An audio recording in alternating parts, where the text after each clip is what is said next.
कुछ हुआ तुम्हारे प्रमोशन का? पिछले 3 साल से ऐसे ही लटका के रखा है। अरे छोड़ क्यों नहीं देते ये नौकरी? ऐसे कैसे छोड़ दूं? इस कंपनी में बहुत खून पसीना बहाया है मैंने। अब प्रमोशन का समय आया है तो तुम कह रही हो नौकरी छोड़ दो? अरे नई जगह पर जाकर फिर जीरो से स्टार्ट करना मजाक बात है क्या? तो यहाँ पर भी क्या फायदा मिल रहा है तुम्हें? जब तक तुम्हारा ये खड़ूस बॉस बैठा है ना, कभी तुम्हारा प्रमोशन होने नहीं देगा। मुझसे लिखवा के ले लो।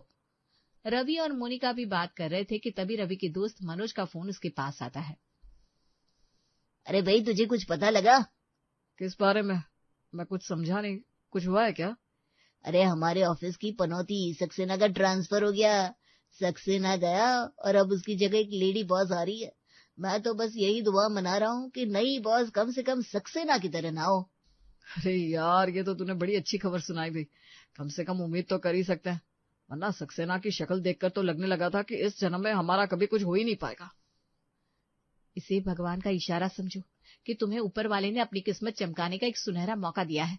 नए बॉस के सामने नए सिरे से मेहनत करना और कोशिश करके पहले दिन से ही अपनी नई बॉस को अपनी मुट्ठी में कर लेना। अरे तुम पागल हो क्या?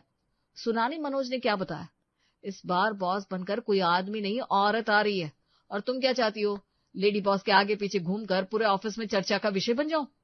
अरे तो तुम्हारी बॉस बनकर कौन सा कोई 16 साल की लड़की आने वाली है? होगी कोई 50-55 साल की अधेड़ उम्र की औरत। थोड़ा बहुत उसके आगे पीछे घूम भी लोगे तो क्या बिगड़ जाएगा? देखो, मुझे ये सब बहानेबाजी नहीं सुननी। बस अब चाहे जो भी करना पड़े, प्रमोशन तुम्हें लेकर आना है। अरे अपनी नई बॉस के सामने अपनी ऐसी इमेज बनाओ कि उसे ये लगे कि तुमसे बेहतर कोई और ऑप्शन उसके पास है ही नहीं, और सबसे पहली फुर्सत में वो तुम्हारा नाम रेकमेंड कर दे। बात तो तुम्हारी ठीक है। पूरे ऑफिस में ये बात आग की तरह फैल गई होगी कि ऑफिस में नई बॉस आने वाली है। एक नंबर की चापलूस और चाटुक आ रहे हैं मेरे ऑफिस के लोग। कल सक्सेना के आगे पीछे घूमते थे, अब मैडम के भक्त बने नजर आएंगे। और इतना तो मुझे समझ में आ गया है कि ये दुनिया काबिल लोगों से नहीं बल्कि चाटुकारों से चलती है। जिसके अंदर चाटुकारिता करने की जितनी काबिलियत होती है ना, वो जिंदगी में उतनी तरक्की पाता है। बस मैं भी अब कल से यही मिशन पर लग जाऊंगा। रवि ने इस बार कमर कस ली थी। नए बॉस के सामने वो किसी भी कीमत पर अपना इंप्रेशन ढीला नहीं पड़ने देना चाहता था। उसने सोच लिया था कि अब ऑफिस में नई बॉस से सबसे पहले प्रमोशन उससे ही लेना है। अगले दिन ऑफिस जाते समय रवि ने रास्ते में रुककर फूलों का बड़ा सा गुलदस्ता खरीदा और उसे अपने बैग में रखकर ऑफिस पहुंच गया। ऑफिस में पहुंचकर वो सीधा बॉस के कैबिन में गया और वहां जाकर ईशा मैडम के टेबल पर फूलों का गुलदस्ता रख दिया। हमारी ब्रांच में आपका बहुत बहुत स्वागत है मैम। जैसे ही मुझे पता चला कि आज से आप ज्वाइन करने वाली हैं तो बस मैं पहली फुर्सत में आप ही की तरह खूबसूरत फूल आपके लिए लेकर आ गया। Thank you so much Ravi. मुझे नहीं पता था कि नए ऑफिस में मेरा इतना अच्छा स्वागत होगा। अरे मैडम, बुरा ना माने तो एक बात कहूँ, आप तो मेरी उम्मीद से कहीं ज्यादा खूबसूरत और यंग है। जब ऑफिस में नई बॉस के आने के बारे में बात हुई ना, तो मुझे तो यही लगा था कि कोई 50-55 साल की बूढ़ी औरत होगी, लेकिन आप तो माशाल्लाह बहुत ही यंग है। इतनी यंग एज में आपका अचीवमेंट काबिले तारीफ है। ऐसा तो कुछ भी खास नहीं है मुझ में जिसकी इतनी तारीफ की जाए। रही बात उम्र की, तो वो तो बस एक नंबर होता है जो समय के साथ बढ़ता ही जाता है। इसमें खास क्या है? वैसे आप भी एक दिलचस्प इंसान लगते हैं। चलिए फिर कभी फुर्सत से बात होगी। Oh yes yes madam, sure, दोपहर में। अच्छा, यहाँ पर कोई अच्छा रेस्टोरेंट है? मुझे खाना ऑर्डर करना है। अरे मैडम, आप रेस्टोरेंट का खाना खाएंगी? अभी शिफ्ट किया है ना, इतनी जल्दी मेड वगैरह नहीं मिल पाई है। अब जब तक सब सेटल नहीं हो जाता तब तक तो बाहर खाकर ही काम चलाना पड़ेगा। अरे मैडम, आप क्यों रेस्टोरेंट का खाना खाएंगी? और वैसे भी बाहर का खाना हेल्दी नहीं होता। आप ऐसा करिए, मेरे साथ लंच कर लीजिए। मेरी वाइफ ने बहुत डिलीशियस खाना बनाकर भेजा है। ओह नो नो नो, आपका लंच मैं कर लूंगी तो आप क्या खाएंगे? अरे मैडम, मेरी वाइफ है ना, रोज एक्स्ट्रा खाना बनाकर देती है। 2 लोग तो आराम से एडजस्ट हो जाएंगे। वैसे आप तो बाहर खा लेंगी, घर के बाकी लोग उनको कैसे मैनेज करेंगे? आपके हस्बैंड भी बाहर खाना खाते होंगे ना? कौन हस्बैंड? अभी शादी नहीं हुई मेरी। I am unmarried. So sorry madam, फिर तो ठीक है, अकेले तो कहीं भी मैनेज हो जाता है। खाने के बाद एक बात माननी पड़ेगी रवि, आपकी वाइफ ना वाकई खाना बहुत अच्छा बनाती है। वैसे तो आमतौर पर मैं भिंडी नहीं खाती, लेकिन मानना पड़ेगा भिंडी भी इतनी टेस्टी लग सकती है, मैंने कभी सोचा नहीं था। अरे मैडम, आप भिंडी की बात कर रही है? ये तो ऑर्डिनरी सा खाना था। जब कुछ स्पेशल बनाना होता है ना, तब तो आप समझो कि मेरी वाइफ खाने में 4 चांद लगा देती है। अच्छा, ऐसे ही बातों से नहीं चलेगा। मैं तो कह रहा हूँ इस संडे ना आप घर पर लंच के लिए आ जाइए, मेरी वाइफ को भी खुशी होगी आपसे मिलकर। और नो प्लीज, तुमने लंच करा दिया इतना ही बहुत है। अब मैं घर पर आकर तुम्हारी वाइफ को और परेशान नहीं करूंगी। अरे इसमें परेशानी की कोई बात नहीं है मैडम, मेरी वाइफ को खाना बनाना बहुत पसंद है, और फिर ये तो मेरे लिए खुशी की बात होगी ना कि आप मेरे घर पर आकर मेरे पूरे परिवार के साथ लंच करेंगी। रवि के बार बार कहने पर अंत में ईशा रवि के यहाँ लंच के लिए तैयार हो जाती है। संडे के दिन आइए मैडम आइए, मेरी फैमिली में सब लोग आपका कब से इंतजार कर रहे हैं। पहले मैं आपको सबसे इंट्रोड्यूस करवा देता हूँ, ये है मेरी वाइफ मोनिका, ये छोटा भाई धीरज यूपीएससी की तैयारी कर रहा है। Hello Dheeraj, nice to meet you. Monica, मानना पड़ेगा तुम्हारे हाथ में स्वाद तो है, इतना लजीज खाना बनाती हो तुम कि जब रवि ने मुझे घर पर आकर लंच के लिए इनवाइट किया तो मना ही नहीं कर पाई। अरे भाई, इतना अच्छा खाना कोई इतने प्यार से खिला रहा हो तो मना करने वाला तो बेवकूफी कहलाएगा ना। बहुत अच्छा किया जो आप चली आई। ऑफिस में आप इनकी बॉस है, लेकिन यहाँ पर आप मुझे अपनी सहेली समझिए। देखिए, शहर नया है, कभी भी किसी भी तरह की कोई भी जरूरत हो ना तो आप मुझे कॉल कर सकती हैं। मुझे खुशी होगी अगर मैं आपकी कुछ भी काम आ पाई तो। Oh how sweet Monica, Ravi बहुत प्यारी फैमिली है तुम्हारी, किसी की नजर ना लगे। जी ठीक है, आपने प्यारी तो है। बातचीत करते हंसते मुस्कुराते ईशा को कब 2 घंटे से ऊपर हो गए उसे खुद भी पता नहीं चला। ओह माय गॉड, शाम के 4:30 हो गए, मुझे चलना चाहिए। अरे बेटा, अब तो चाय का समय हो गया है, और हमारे यहाँ किसी मेहमान को ना इस तरह शाम की चाय पिलाए बिना घर से भेजते नहीं। ए बहू, जल्दी से जाकर चाय बना लो, फिर ईशा बिटिया को निकलना भी तो है। जी माँ जी, ठीक है आपने, चाय का समय हो गया है ईशा जी, चाय पीकर ही जाना चाहिए। कुछ ही देर में मोनिका चाय लेकर हाजिर हो गई थी। पूरे परिवार ने ईशा के साथ चाय पी और फिर वो शाम तक वहां से निकलकर अपने घर लौट गई। अरे वाह मोनिका, तुमने तो आज वाकई इतना बढ़िया लंच बनाया। मेरी बॉस तो तुम्हारे हाथ का लंच खाकर बिल्कुल फिदा हो गई, इतनी तारीफ कर रही थी तुम्हारी। मुझे तो लगता है कल ही प्रमोशन ना कर दे मेरा। अब इतने भी खुश मत हो, पिछले बॉस ने तुम्हें 5 साल झिलाया था, अब इसे कम से कम 5 दिन तो लगेंगे ना। पहले दिन तो तुम्हारा प्रमोशन लेटर साइन नहीं कर देगी, पर कोई बात नहीं, मैं मेहनत करने के लिए तैयार हूँ। कल से तुम ईशा का टिफिन भी घर से पैक करवा कर ले जाना। बातों ही बातों में मैंने उससे उसकी पसंद नापसंद के बारे में पूछ लिया है। अब से टिफिन में ईशा की पसंद का ही खाना बनेगा। बस अपना इम्प्रेशन बनाए रखना, पकड़ जरा भी ढीली नहीं होनी चाहिए। मैं भी देखती हूँ इस बार कैसे नहीं मिलता तुम्हें प्रमोशन। अगले ही दिन से रवि ने बॉस ईशा के लिए टिफिन लाना शुरू कर दिया था, जिसकी वजह से ईशा के मन में रवि और उसकी फैमिली के लिए सॉफ्ट कॉर्नर बनने लगा था। शाम के समय, रवि आज मेरा माँ जी से मिलने का मन हो रहा है, 5 मिनट मेरे लिए वेट करो, मैं भी तुम्हारे साथ चल रही हूँ। ओके मैडम, मैं वेट करता हूँ। कुछ ही देर में ईशा रवि के साथ उसके घर पहुंच गई। घर पहुंचकर, अरे ये तुम्हारे साथ आने वाली थी, तुमने बताया भी नहीं। दोपहर का खाना तुम्हें बनाकर भेजती हूँ ना, अब के रात का खाना भी यहीं खाने वाली है, ये कुछ ज्यादा नहीं हो रहा? तुम भी ना हद कर देती हो। बताया ना मैंने, उसका माँ जी से मिलने का मन था इसलिए आ गई, रोज रोज थोड़ी ना आएगी। अच्छा ठीक है, जा रही हूँ मैं चाय नाश्ते की तैयारी करने। अगर इतने पापड़ बिलवाने के बाद भी तुम्हारी मैडम ने तुम्हारा प्रमोशन नहीं किया ना, तो या तो मैं उसका खून कर दूंगी या फिर खुद छत से कूद जाऊंगी। अरे भाई, किसी को छत से कूदने की जरूरत नहीं पड़ेगी, मुझे अपने बीवी के हुनर पर पूरा भरोसा है। अब तो तुम्हारे हाथ का खाना ही मेरी नैया पार लगाएगा। संडे के दिन मैं सोच रही हूँ आज घूमने चलते हैं। मैं जल्दी जल्दी काम खत्म कर लेती हूँ, फिर अच्छे से टाइम स्पेंड करेंगे। अच्छा ठीक है धर्मपत्नी जी, जैसी आपकी आज्ञा। ले चलूंगा तुम्हें घुमाने, जब काम खत्म हो जाए तो मुझे बुला लेना, तब तक मैं हॉल में टीवी देख रहा हूँ। इधर मोनिका जल्दी जल्दी काम खत्म कर रही थी कि तभी उसने देखा कि पति रवि जल्दी जल्दी घर से बाहर जा रहा है। अरे इतनी जल्दबाजी में कहाँ भागे जा रहे हो, क्या हो गया? अरे यार, बॉस का फोन आ गया, मुझे लेने के लिए बुलाया। अरे तो तुम उसके पर्सनल ड्राइवर बनोगे क्या? कुछ तो अपनी पोजीशन का ख्याल करो। अरे उसका ड्राइवर नहीं बन रहा हूँ, हमारे यहाँ आ रही है इसलिए मुझे लेने के लिए बुलाया। क्या हमारे यहाँ आ रही है? लेकिन क्यों, हमने तो इनवाइट नहीं किया। अरे तुम क्या चाह रही हो, फोन पर मैं उससे ये बात पूछूं कि भाई हमने इनवाइट नहीं किया, आप हमारे घर क्यों आ रही है? अरे कभी कभी ना बड़ी बेहूदी बात कर देती हो तुम। सामने से फोन करके उसने कहा कि मैं उन्हें लेने आ जाऊं, अब तुम बताओ इनकार कैसे करूं?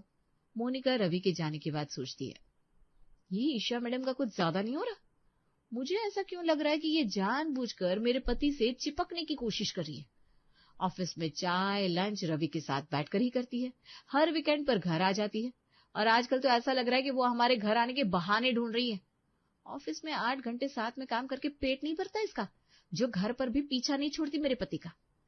कुछ ही देर में रवि ईशा को लेकर घर आ गया।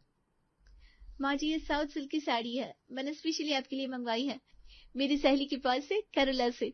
आपको अपने हाथों से देने के लिए चली आई। अरे वाह बेटा, बहुत खूबसूरत साड़ी है ये। खुश रहो, खुश रहो। अच्छा बैठो, मैं बहू से कहकर चाय नाश्ता लगवाती हूँ। कुछ ही देर में बहू मोनिका ने ईशा के लिए चाय नाश्ता लगा दिया था। मोनिका जहाँ एक और रसोई में खड़े होकर नाश्ता और खाना बना रही थी, दूसरी ओर ईशा की हॉल से बातें करने और हंसने की आवाजें सुनाई दे रही थी, जिसे सुनकर मोनिका का गुस्सा 7वें आसमान पर पहुंच गया। ईशा के जाने के बाद, अरे बहू क्या हो गया, क्या बड़बड़ा रही है, अकेले में कुछ बात है क्या? माँ जी, आप मानती है ना, औरतों के पास एक छठी इंद्री होती है, और मेरी वो छठी इंद्री कह रही है कि कुछ तो गड़बड़ है। अरे लेकिन क्या गड़बड़ है, किसकी बात कर रही है, तो आखिर हुआ क्या है? एक बात बताइए माँ जी, फॉर्मेलिटी में एक दिन मैंने ईशा को घर पर बुलाकर लंच करवा दिया, उसकी परेशानी समझकर रोज टिफिन भी भिजवा देती हूँ। अब इसके बाद भी रोज रोज किसी न किसी बहाने से वो हमारे घर आने लगी है। आपको ये बात अजीब नहीं लगती? इस हफ्ते में ये इसका 3रा चक्कर था हमारे यहाँ का। अरे बेटा, उसने बताया ना मेरे लिए साड़ी मंगाई थी, वही देने के लिए आ गई। अच्छा, आप उसकी रिश्तेदार लगती हैं क्या, कि आपके लिए साउथ से साड़ी मंगवा रही है? मुझे ईशा के लक्षण कुछ सही नहीं लगते। अरे बेटा, ऐसी बातें मत कर, मुझे अपने बेटे पर पूरा भरोसा है, वो कभी भी कोई गलत कदम नहीं उठा सकता। बस वो उसकी बॉस है, इसलिए सम्मान देने की कोशिश कर रहा है। माँ जी, मैं आपके बेटे को गलत नहीं ठहरा रही हूँ, लेकिन आंखों की देखी मक्खी निगल भी तो नहीं सकती ना। बस बहुत हो गया। अगर अपने पति का सौदा करके उन्हें प्रमोशन मिले तो ऐसे प्रमोशन की कोई जरूरत नहीं है। मेरा पति मेरा स्वाभिमान है। अपना स्वाभिमान छोड़कर अगर जीवन में तरक्की मिले तो मुझे पैसा, तरक्की नहीं चाहिए। अरे बेटा, मुझे तो तेरी बातें सुनकर ही बड़ी घबराहट सी हो रही है। आज आने दे इस ईशा को। अब की बार घर में आएगी ना तो ऐसी खटिया खड़ी करूंगी कि आज के बाद मेरे बेटे की तरफ नजर उठाकर देखना भी भूल जाएगी। लग तो नहीं रहा कि आप उसकी खटिया खड़ी कर लेंगी। उसके सामने तो बिटिया बिटिया करते जबान नहीं थकती आपकी। कहीं ऐसा तो नहीं ना माँ जी कि उस ईशा के चक्कर में आप अपनी बहू को भूल जाओ? मैं बता रही हूँ माँ जी, अगर आपने मेरा साथ नहीं दिया तो मैं जहर खा लूंगी। अरे शुभ शुभ बोल बेटा, वो कल की आई लड़की क्या लगती है हमारी, क्यों उसका साथ दूंगी मैं तो सिर्फ इसलिए झूठे मुंह उसकी तारीफ करती थी ताकि किसी तरह खुश होकर वो हमारे रवि का रुका हुआ प्रमोशन पास कर दे, वरना तेरे सामने उसकी क्या बिसात। मैंने तुझे कहा ना, तू बिल्कुल चिंता मत कर, मैं तेरे साथ हूँ। अरे तू बहू है हमारे घर की, इस घर की लक्ष्मी है, तुझे ठुकरा कर उस ईशा को थोड़ी ना अपना लूंगी मैं। रवि को आ जाने दे, आज तो पहले मैं उसी से बात करती हूँ। दोनों सास बहू पूरी तैयारी से बैठी हुई थी। शाम के समय जब रवि घर आया तो उसने देखा माँ और पत्नी दोनों का मिजाज कुछ गर्म सा नजर आ रहा है। क्या बात है माँ, कुछ हुआ है क्या? इतनी परेशान क्यों लग रही हो? बेटा परेशानी की बात तो है, परेशान तो होना ही पड़ेगा ना। अपनी आंखों के सामने अपने बेटे बहू का परिवार उजड़ते हुए देख नहीं सकती मैं। तेरी आंखों पर तो उस ईशा के नाम की पट्टी बन गई है, लेकिन मुझे तो सब साफ साफ नजर आ रहा है। अरे क्या बोले जा रही हो आप, मुझे तो कुछ समझ में नहीं आ रहा। मेरी आंखों पर कौन सी पट्टी बन गई ईशा के नाम की? हाँ, आपको क्यों समझ में आएगा? पटर पटर अंग्रेजी बोलने वाली गोरी मैम जो मिल गई है, अब उसके सामने ये 24 घंटे घर के काम करने वाली मसाले की खुशबू से नहाई हुई बीवी कहाँ अच्छी लगेगी? अब तो ईशा मैडम की परफ्यूम की खुशबू आती होगी ना आपको। हद करती हो मोनिका, कैसी बात कर रही हो? मैं और ईशा मैडम, छी छी छी छी, मैं तो ऐसा सोच भी नहीं सकता। अच्छा, तो फिर आप ही बता दो कि आपकी ईशा मैडम रोज रोज हमारे यहाँ क्या करने आती है? एक पल की भी जुदाई बर्दाश्त नहीं होती उससे। पूरा दिन ऑफिस में तुम्हारे पीछे पीछे घूमती है, उसके बाद ऑफिस से घर आने के बाद यहाँ भी आ टपकती है। खुद ही सोचकर देखो ना, कौन बॉस अपने ऑफिस के एम्प्लॉय के ऊपर इतनी मेहरबान होती है कि उसकी माँ के जन्मदिन के तोहफे से लेकर दिवाली, दशहरा, हर त्योहार यहीं आकर मनाए। अरे यार देखो, मैं ईशा मैडम को घर इसलिए लाया था ताकि मेरा प्रमोशन लेटर साइन हो जाए, और तुम ही तो कहती थी ना इस बार मुझे अपनी तरफ से कोई कमी नहीं छोड़नी है, और अब तुम मुझे ही दोष दे रही हो। अरे भाड़ में जाए तुम्हारा प्रमोशन, अगर पति नहीं रहेगा तो प्रमोशन को लेकर मैं क्या करूंगी। मैं बता रही हूँ, आज के बाद मुझे वो ईशा इस घर में नहीं चाहिए। हाँ। अरे भैया भाभी, ये सब क्या चल रहा है? कितना शोर कर रहे हो आप लोग, मेरे कमरे तक आवाज आ रही है। क्या हुआ भाभी, इतना रो क्यों रही है? इसे ऐसा लग रहा है कि मेरे और ईशा के बीच में कुछ चल रहा है, इसीलिए वो रोज रोज घर पर आती है। अरे यार, मुझे उसके साथ अफेयर ही चलाना होता तो मैं बाहर चला लूंगा ना, घर पर थोड़ी ना बुलाऊंगा। देखो माँ जी, देखा, सब सोच के रखा इन्होंने पहले से, क्या अफेयर चलाना होगा तो क्या करेंगी ये। अरे अपने पति की क्या गलती बताओ, मर्द की जात ही ऐसी होती है, कोई भी कुंवारी लड़की सहज संवर कर आगे पीछे घूमेगी तो आदमी तो फिसल ही जाएगा ना। उसे तो सोचना चाहिए कि एक शादीशुदा आदमी की जिंदगी में आग लगने चली है। मैं बता रही हूँ, अगर वो मेरे सामने आ गई ना तो मेरे हाथों से कुछ कांड हो जाएगा। अरे लड़ते रहोगे आप लोग, घंटी की आवाज नहीं सुनाई दे रही? अच्छा मैं ही खोल देता हूँ। भैया वो ईशा मैडम आई है। एक पल की भी दूरी बर्दाश्त नहीं होती ना तुमसे।